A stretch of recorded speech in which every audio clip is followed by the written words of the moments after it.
Hello guys, and welcome back to my YouTube channel. If you're new to my channel, hello and welcome to my channel. My name is Sama. So in today's video, it's another story that we can learn from, that there's a message in it for all of us, and there's something to talk about. So this is about the former vice president of Nigeria. The wife came up to speak up about what she says she's going through since she decided to divorce her husband, or their husband, because the man is polygamous. I initially saw the post on Sahara Reporters. It says, I've been threatened since I asked ex-vice president Atiku for divorce. Estranged wife Jennifer. Initially when I saw that, I just kind of read the caption. I didn't click and I didn't click in to read it. And then I came on YouTube and then I saw that one of our brothers here, Worship Media, shared it. And then I read through it. I was like, whoa, it's actually that serious? Like, I didn't realize. But let me read it to you guys exactly how it is. It's not too long, but I like to read so you can hear exactly what is there in the news. So this is how Worship Media shared it. It says, why I divorced Atiku Abubakar, wife breaks silence. He said Jennifer Abubakar, the wife of former Vice President Atiku Abubakar, has issued an exclusive statement to the Trent on the ongoing divorce saga, in which she provided insights into her marriage and the circumstances concerning their estrangement. The third wife of Alhaji Atiku Abubakar, Dr. Jennifer Abubakar, who originally hails from Onitsha, Anambra, while replying to the newspaper's inquiries on circulating rumors on social media accusing her of disposing of the couple's Dubai real estate illegally, among other allegations, mentioned that she requested for the divorce from her husband and mentioned prominent Nigerians who had mediated in their relationship crisis. This full statement delivered to the Trent by Dr. Abubakar is reproduced below. For some time now, this is what she said, for some time now, especially in the last few weeks, there has been a whole lot of rumors and in circulation about the state of my marriage to His Excellency Alhaji Atiku Abubakar. The stories got more vicious as they continued to circulate. I deemed it necessary to defend myself against the circulated propaganda, to malign my character and position me in a bad light and damage my name. Without resorting to nonsensical talk, I would address the two key issues. One, that I asked for a divorce because His Excellency got married again. Two, that I sold His Excellency's house in Dubai. On June 26, 2021, I asked His Excellency to grant me a divorce in light of the breakdown of our marriage. And during that period, I told His Excellency that I remain at His Excellency's service to continue to assist him in his activities, even if I am no longer married to him. Suffice it to say that several friends of His Excellency tried to mediate in this matter. I thank them most graciously and remain grateful for their efforts. Peter Okocha, Senator Ben Obi, Tunde Ayeni, Captain Yahaya, and Senator Ben Bruce. The core reason for the divorce was disagreement over my continued stay in the United Kingdom to look after my children and several other long-standing issues. I needed to play the role of a mother at this time to the children who have gone through the absence of both father and mother growing up, especially with the passage of my elder sister who used to look after them. Furthermore, in light of COVID times, choosing to stay with the children was non-negotiable. And in line with Northern culture, the new wife takes up the baton, so I can also focus on giving the kids more care. Despite not informing us officially according to the Northern/Islamic culture, I knew about His Excellency's new wife from the time Excellency was dating her and when His Excellency eventually married her. I have graciously invited our new wife to my son's wedding in Dubai in 2018 without any ill feelings, and congratulated His Excellency when our new wife put to bed. I was already aware that His Excellency had gotten married to our new wife, but that did not deter me from supporting His Excellency, and indeed we went through a most rigorous electioneering campaign and garnered massive support for his election in 2018. That His Excellency married a new wife was never the cause of our problem, as many have said. His Excellency is a Muslim, and I have never questioned him about his wives or intended. I hope this brings this issue to rest, as I did not leave the house because of his new marriage, moving out of the matrimonial home in Asokoro and Yola. The matrimonial home in Asokoro, which we reside was gifted to me by him even before we moved into that home from a previous residence. Indeed, His Excellency caused his private secretary to process the deed of assignment document for the house, which he did and handed me the documents. I then commenced processing the title to the property. During the initial mediation discussion, Excellency denied that he gifted the house even after I showed him the document with the signatures of his aide. His Excellency asked me to give him the deed of gift. When I asked him, where will me and the kids stay when we come to Nigeria, he told me that since I am the one that asked for divorce, I should find a place to stay, and subsequently I moved out. His Excellency further gave orders to have my nephews living with him in the house ejected within an hour of his order, and gave orders that I and my family members are not allowed to enter the house. Hence, during my last visit to Nigeria in December 2021, I stayed at a hotel. I have long released these assets to him, and hereby I reiterate that the titles are at his disposal to pick up whenever he deems fit. There has been a lot of speculations on the Dubai home. For a while now, I have purposely stayed away to Dubai until I took custody of that property September 2021, after His Excellency reneged on his word to give the current value of the said property in exchange. When I came to Nigeria in early September 2021, I asked to have a private conversation with His Excellency. During that conversation, I informed His Excellency that once I get back to the United Kingdom, I will go to Dubai and take over the house. He subsequently departed for his medical trip to Germany, refusing to address any of the issues I wanted to conclude with him outside of third parties. I subsequently traveled to Dubai and took custody of the said property. Once I did that on 18th August 2021, His Excellency sent me a text, and I quote, "I hear you have moved to Dubai to take over the house. I am still in Germany for my medicals. Make sure all my properties, including redacted, are intact so I can collect all my properties. I wish you well." I responded to him, "Excellency, I am left with no other option as we need to get on with our lives amicably. I hope your medicals are coming up good. I wish you well too." On 19th September 2021, in response to his text that I am not being amicable, and I quote, "Good morning. With due respect, Excellency, I told you before you left for Germany that I am going back to UK. Take our son back for his test, then come to Dubai." I reiterated that day the need for an amicable resolution. I maintain that stance and remain at your service, Your Excellency. Further, on Tuesday 24th September 2021, I asked His Excellency in another text whether he wanted me to pack up his clothes and give to Rahim, his driver, since his driver on his instructions was moving his cars.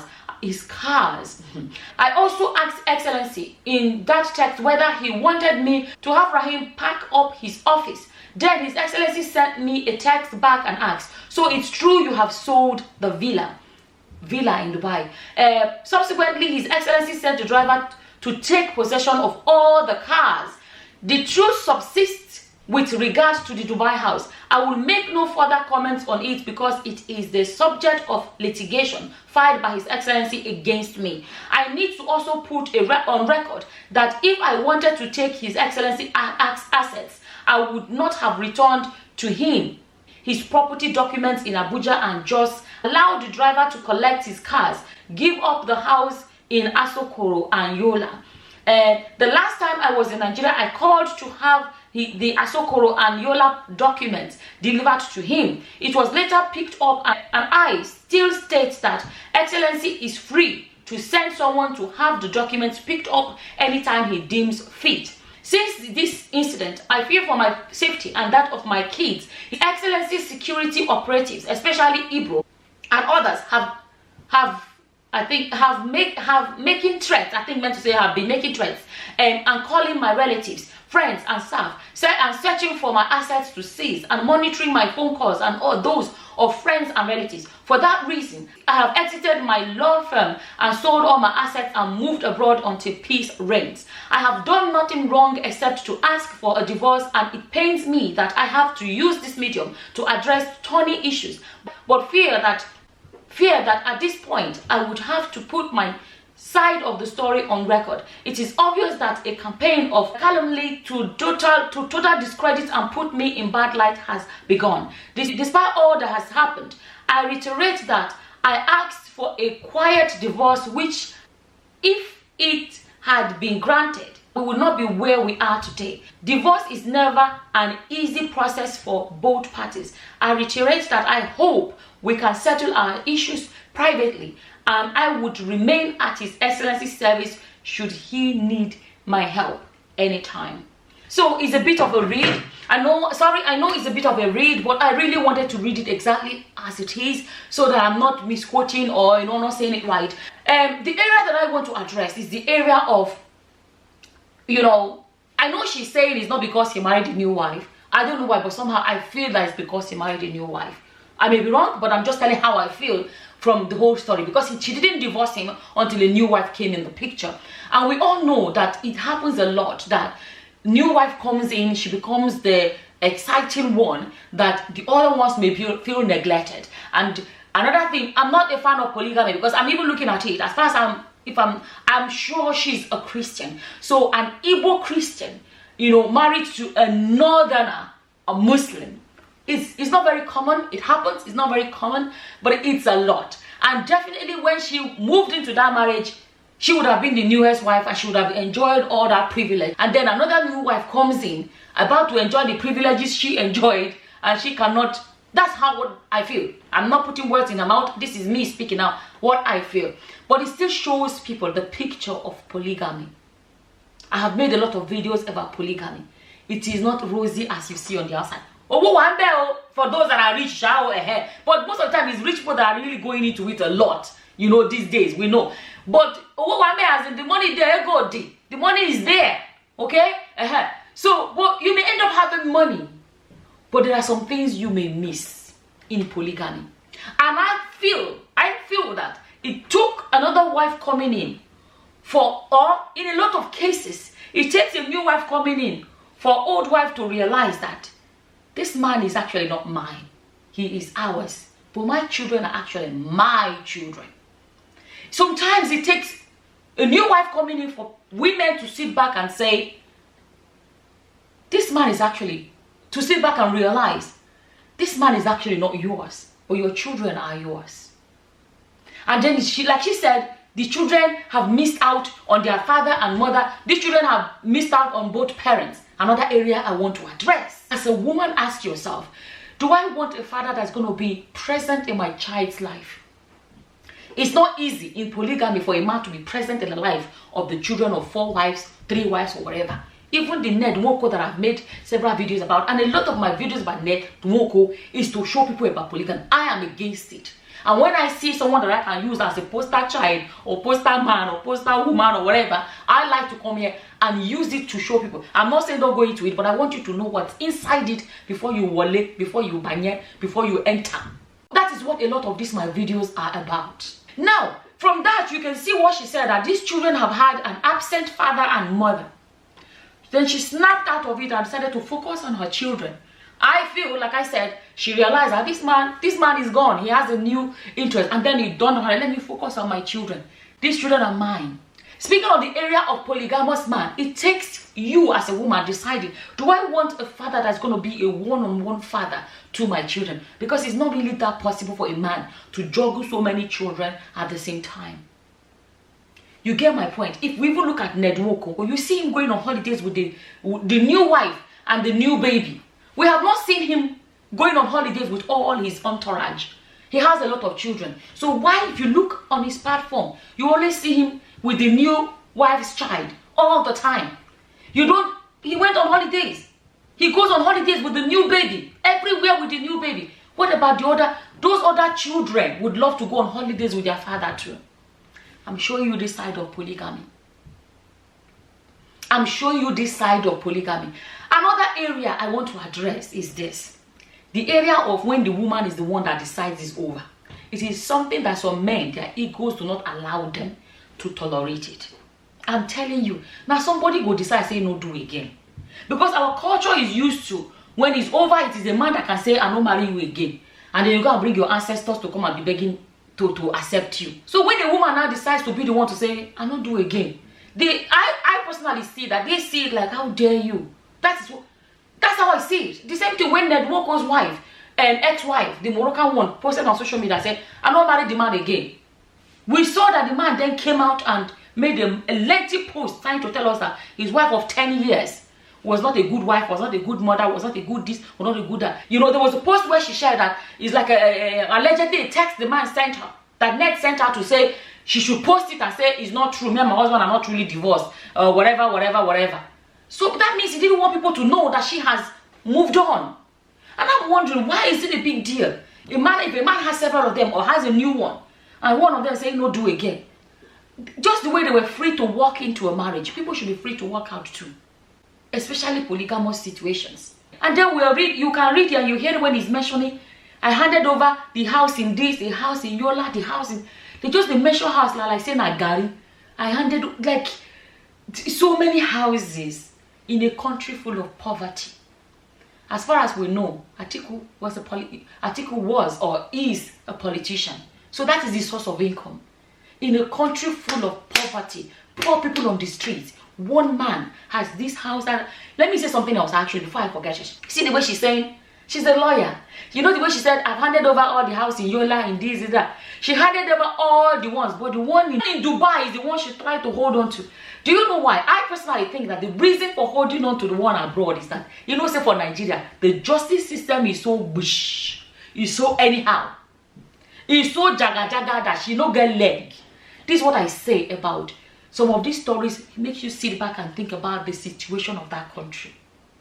As she was a lawyer, from what she wrote there, she was a lawyer.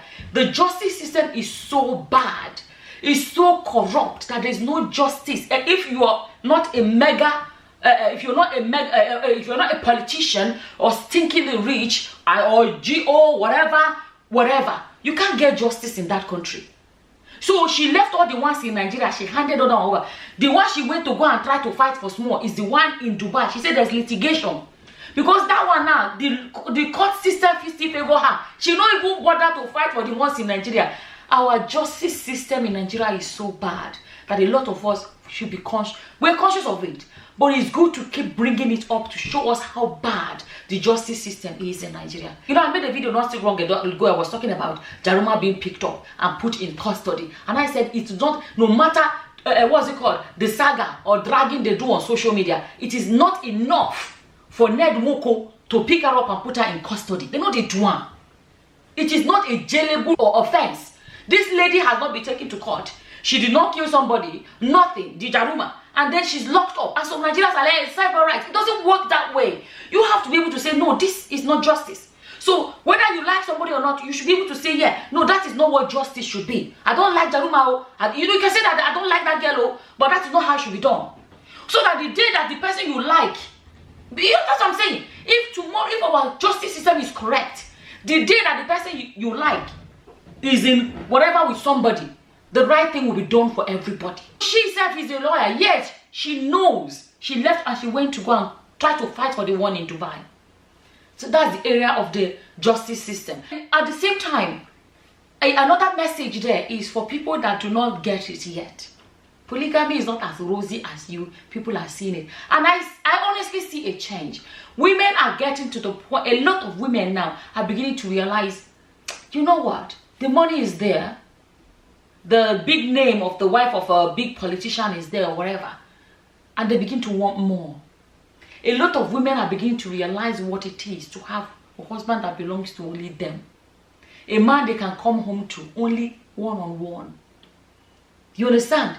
I'm not going to, let me say this. There are some men, but there are few of them that have been able to do this polygamy thing. The Islamic way that they said you must treat them 100% equally or whatever. There are some men that have succeeded. But in most cases, it's not easy for a man to love 4 women equal. It's not easy. me actually talk more about the side of the area of the children. You know, you may think, oh, I'm going to marry a big man or whatever. In the years to come, will your children be able to say, you know, we had a father that was present in their lives? It's not like their father is dead, or their father is in what's it called, not that their father is dead or something like that. Do you know what it is for a family to sit around the table and have dinner as a family unit? How many polygamous homes can do that? You understand? So at the end of the day, a lot of children in polygamous homes end up being raised by single, basically it's like being raised by single mothers in a lot of cases. You know, let me put it here, there are some children that are in homes where they are raised by single mothers and they have an amazing life, but at least they can say, okay, our parents are divorced, or our parents or whatever, but not to say, I have a father and mother that are married together, and yet that one-on-one relationship never existed. You know, never existed. Anyways, I saw that story. I wanted to quickly come and share it because I'm always going to keep sharing these things. But especially when it comes to polygamy, to help people think twice. Like I said, somebody left me a comment not too long ago and said, you know, a lot of these videos about polygamy has actually made her change her mind about polygamy. And honestly, that day I was so happy because I felt like at least I've spoken to somebody. Like I didn't tell her don't go into it. I just showed her pictures of what is awaiting her because she was already about to, I don't know if she was a Muslim or something, but she was about to go into it. She said a lot of these videos that I make has made her actually say no, it's actually not for her. Whoever is for can say it's for them, but some people can say actually it's not for them. Anyways, honestly, I feel like when people should realize what it is to let go. Divorce is divorce. Everybody go your separate way. People should be able to do it amicably and move on with their lives. Honestly, and move on with your life. She doesn't want to be married to him anymore. I think he should let her go. And then, in the area of even, you know, dragging from what she's saying now, you're asking for this house. He said because you don't want, you're the one that chose to divorce me. You know, because she said that because you're the one that chose to divorce or whatever. At the end of the day, she's still the mother of his children. So whatever, does she not even deserve to walk away with something? Regardless, this is what I'm talking about. You know, so-called civilized part of the world. Women don't walk away from a marriage empty-handed. So what is wrong with a woman that was married? Okay, she said when her child was getting married. So that means their marriage is, I don't even know how long. Their marriage is not today. So they are married for a long time. Okay, so if they have married for such a long time and they have grown-up children or whatever, there's nothing wrong with her walking away with one house in Dubai. This is how I feel about it. Walking away with something, at least for the sake of the fact that she is the mother of his children. It should be done amicably. There's no need for all this dragging and all this. This is how I feel about it. People should be able to let go. But sometimes ego does not let some people say, especially in our culture, that men have been put in that kidney, that women are here and men are there. It's like, you know, that ego of a woman divorcing me, a whole me. These people should let ego go. People should let ego go. This man is not a young man, though. Atiku, how old is Atiku? Let me see how old Atiku is. 75-year-old man. Atiku is 75. All of, you know, there's that saying that none of us is getting out of this world alive. Everybody will die. And we say, okay, we're praying. Nobody knows. By God's grace, I plan to live long. So, you know, but nobody knows. Anybody can drop that anytime. But if we want to say, okay, people go according to age. Atiku is 75. You understand? What will a 75-year-old man be dragging? Or these are too petty. The grave is not far. Anybody can drop dead anytime. So why can't we be amicable, peacefully? Tomorrow you see each other and say, hello, everybody move on. She was not just one girlfriend or one baby mama or something. She was a wife to you. What is the least you can do as someone you were once married to? She was not just someone that had a baby for you or a girlfriend. You were once married to, is to just be amicably, you know, just to amicably go your separate ways. Tomorrow you see her, hi. Tomorrow she sees you, hi. Everybody move on. You know, at the same time, you know, he's going to Germany for help. You see that? He's going to Germany for his medicals. And like, maybe every year they go and check their health, make sure they are okay. And it still shows you the area of, they get the best healthcare and all those things abroad. While the everyday Nigerians are, let me not even go to that side. Anyways, that's how I feel about their story. And I just wanted to quickly come here and share with you guys. As always, whatever your opinions are, feel free to leave them in the comment section below. And with that, I'm going to say thank you for watching. Until the next time, guys. Bye-bye. Bye.